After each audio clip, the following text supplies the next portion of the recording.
Assalamualaikum warahmatullahi wabarakatuh. Saya Risha Fatihatul Lailiyah dari Prodi Ilmu Hadis semester 3.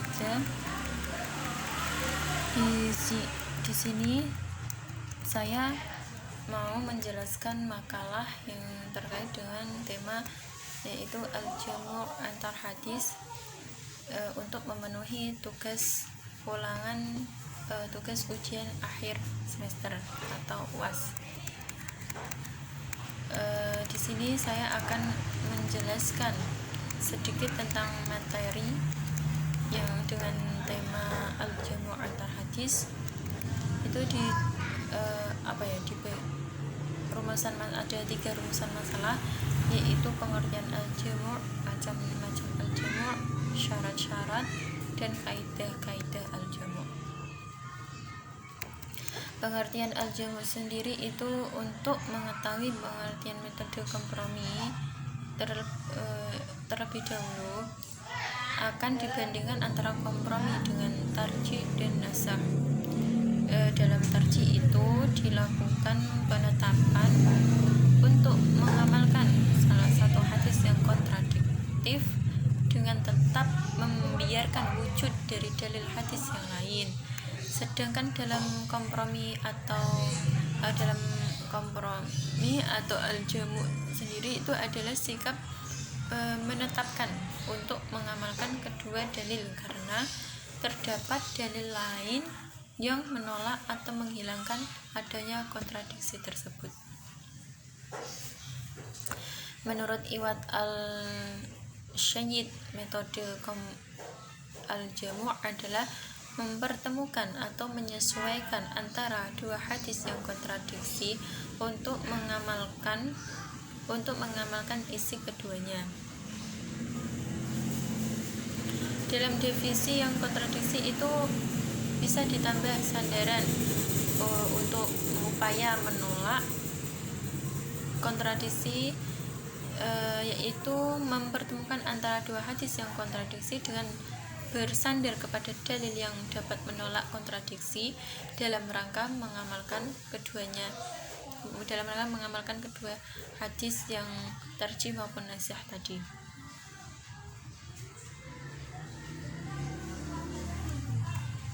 Sementara itu, menurut Hasbi Asy-Syidqi, menggunakan kata al-jamu' atau taufiq yang diartikan mengumpulkan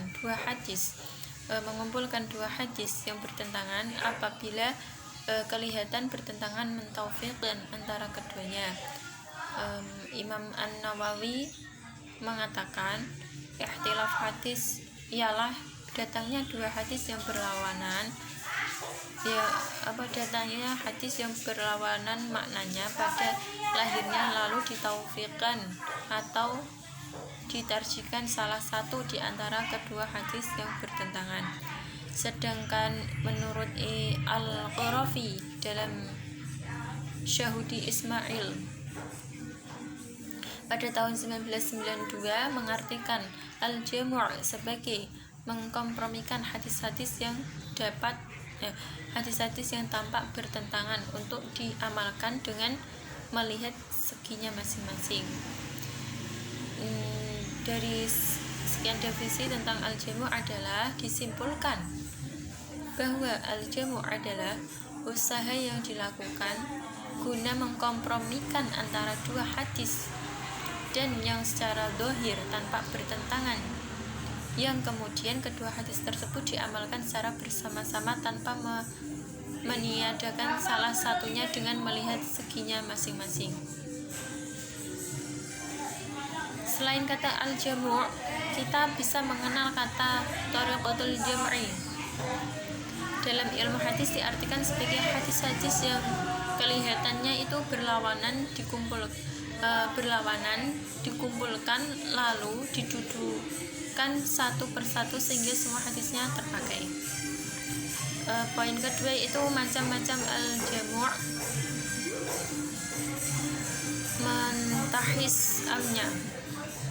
dalam kitab Al-Minhaj dan syarahnya, menurut mazhab Syafi'iyah, apabila terjadi pertentangan antara lafaz am dan khos, maka ada dua kemungkinan. Yang pertama yaitu salah satunya lebih khusus daripada lainnya secara mutlak. Yang kedua yaitu amnya dan khasnya itu hanya terletak pada satu sisi saja. Apabila kondisi pertama terjadi, maka lafaz khasnya lebih diunggulkan dan diamalkan kepada lafaz amnya, karena lafaz khasnya masih dapat merealisasikan apa yang terkandung dalam lafaz am. Mengamalkan lafaz khas itu berarti kita mengamalkan ketentuan kekhususannya, dan mengamalkan lafaz am berarti mengamalkan ketentuan lain di luar ketentuan yang terkandung dalam lafaz khusus tadi. Apabila kondisi keduanya terjadi, terdapat sesuatu yang dapat diunggulkan, maka disitulah yang diamalkan. Namun apabila tidak terdapat sesuatu yang dapat diunggulkan, maka seorang mujtahid dapat memilih mana di antara keduanya yang diamalkan. Keduanya itu tidak dapat diamalkan secara bersamaan. Contoh hadis Nabi, idza raqad min an-naswalati aw ghafalan anha laysa idza naqan hafiyatallahi yaqulu an-naswalati naqudra. Jika salah seorang di antara kalian tertidur atau lalai dari sholat, maka hendaknya ia sholat ketika ia ingat. Karena Allah Subhanahu wa ta'ala itu berfirman yang artinya kerjakanlah sholat ketika ingat, dalam Quran surat At-Tuha ayat 14. Hadis riwayat Bukhari nomor 597 dan hadis riwayat Muslim nomor 684. Dan contoh hadis yang kedua itu, barang siapa yang lupa melaksanakan sholat, maka sholatnya dikala ingat. Kalau pada waktu sholat kok dia masih tertidur, terus dia ingat, oh kok saya belum sholat, segerakan laksanakan sholat. Itu menurut hadis riwayat Bukhari dan Muslim dari Anas bin Malik. Apabila ditinjau dari hadis pertama itu bersifat umum, namun bila ditinjau dari segi sholatnya, hadis tadi bersifat khusus karena menunjuk pada sebagian sholat saja, yaitu sholat qadha apabila ditinjau dari segi sholatnya. Maka hadis kedua itu bersifat umum, namun apabila ditinjau dari segi waktunya, maka hadis kedua bersifat khusus karena menunjukkan pada sebagian waktu saja, yaitu waktu makruh. Dari sini mazhab Syafi'i mengunggulkan hadis pertama, sehingga mereka memperbolehkan qadha sholat yang tertinggal pada waktu irohah atau pada waktu sholat tadi, itu boleh mengqadha sholat. Yang kedua yaitu mentaqyid mutlaknya. Mayoritas ulama itu berpendapat bahwa lafaz mutlak dapat dipahami secara muqayyad. Artinya, lafaz mutlak yang terdapat pada salah satu hadis yang bertentangan harus fitri sebanyak 1 sak kurma atau gandum kepada setiap muslim yang merdeka, budak laki-laki maupun perempuan. Dalam kedua hadis tersebut itu terdapat objek hukum yang sama, yaitu zakat fitri, dan ketentuan hukum yang sama, yaitu wajibnya zakat fitri mutlak dan muqayyadnya itu terdapat pada sebab hukumnya, yaitu seorang yang tanggung jawab zakat pada seseorang. Kalau mutlak dan muqayyadnya itu terdapat pada sebab hukumnya. Sebab hukumnya yaitu seorang yang bertanggung jawab ditanggung wajib zakatnya. Pada hadis pertama, wajib zakat dibatasi dengan wajib zakat bagi yang hadis pertama itu wajib zakat dengan sifat Islam. Berarti kaum muslimin atau orang muslim itu wajib zakat.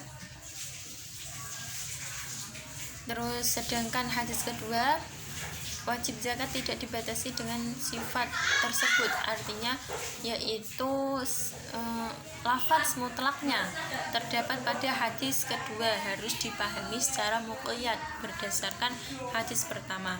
Sehingga zakat fitri itu tidak diwajibkan kecuali pada orang muslim. Jadi non muslim itu enggak diwajibkan, tapi yang wajib adalah umat muslim.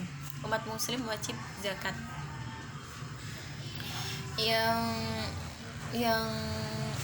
Umat muslim, karena umat muslim wajib zakat itu sebagai tanggung jawabnya karena itu merupakan rukunnya. Terus selanjutnya ada ulama yang berpendapat bahwa zakat tidak diwajibkan selain orang Islam. Ya, tadi sudah saya jelaskan, orang non Islam tidak diwajibkan untuk zakat, namun orang Islam wajib untuk zakat.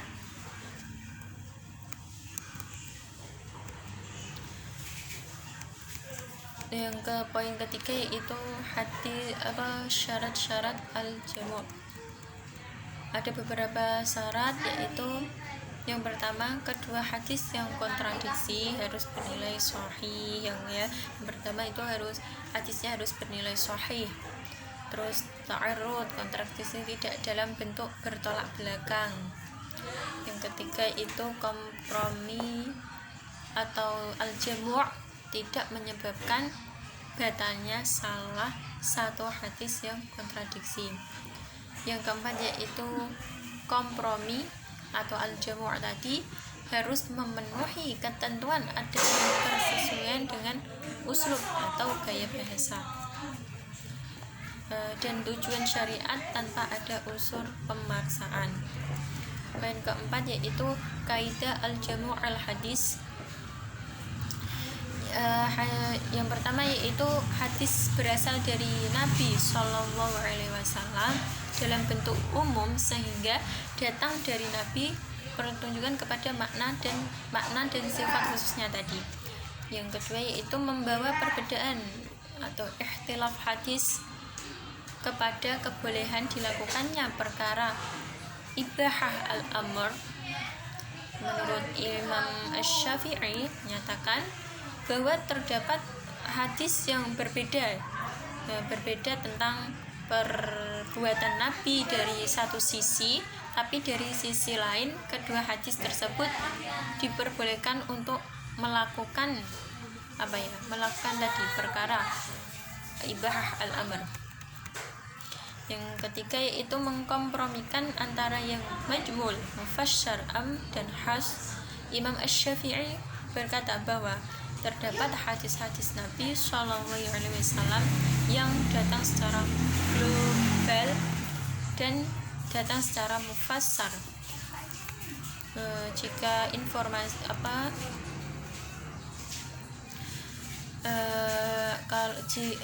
hadis yang datang secara global dipandang sebagai bersifat am atau umum, maka ia akan diriwayatkan secara berbeda mufassar atau rinci. Dalam persoalan seperti ini itu tentunya tidak dapat dipandang sebagai ikhtilaf, tetapi merupakan suatu bentuk pendeskripsian suatu objek dengan keluasan bahasa Arab. Adapun contoh al-jamu', hadis yang kontradiksi, yaitu buang hajat dengan menghadap kiblat.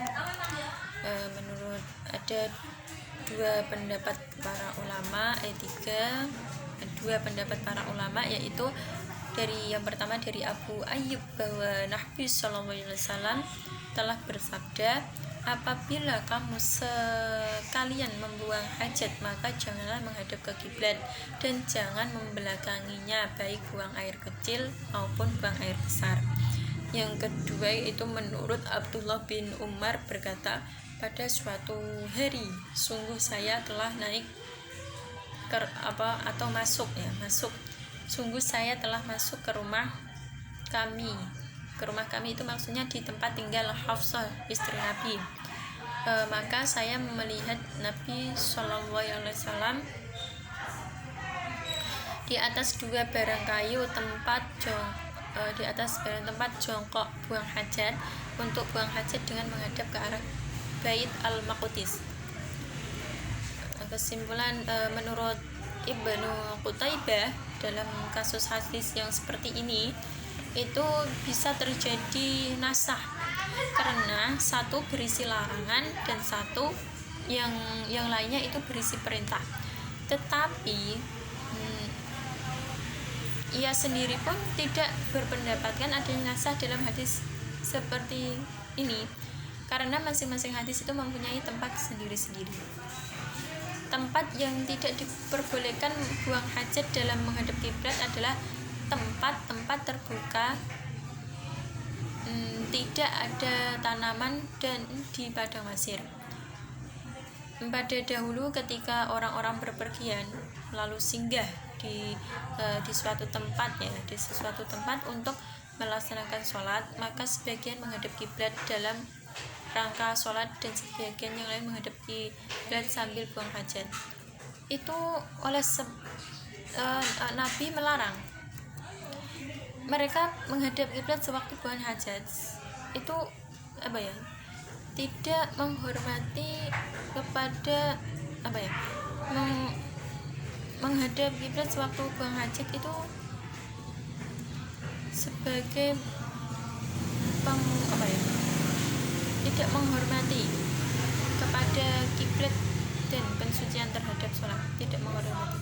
Padahal untuk yang diberikan menghadap kiblat kan untuk melaksanakan yang sholatnya, itu cara umat muslim kalau menghadap kiblat itu kan pada waktu beribadah untuk melaksanakan sholat. Sebagian ada yang beranggapan bahwa buang hajat itu menghadap kiblat yang dilakukan di dalam rumah-rumah dan tempat-tempat khusus itu untuk buang hajat seperti WC, terus tempat-tempat lain yang khusus diperuntukkan untuk hajat, itu dilarang atau makruh. Oleh karena itu Nabi memberitahukan untuk menyingkir kepada mereka dan mengambil tempat sepi dan kosong untuk buang hajat. Kalau bisa kita buang hajat itu di tempat yang tertutup, tempat yang sepi, jangan tempat yang terbuka. Jadi itu penjelasan dari materi saya. Apabila ada penyampaian materi yang kurang baik, saya mohon maaf. Akhirul kalam, assalamualaikum warahmatullahi wabarakatuh.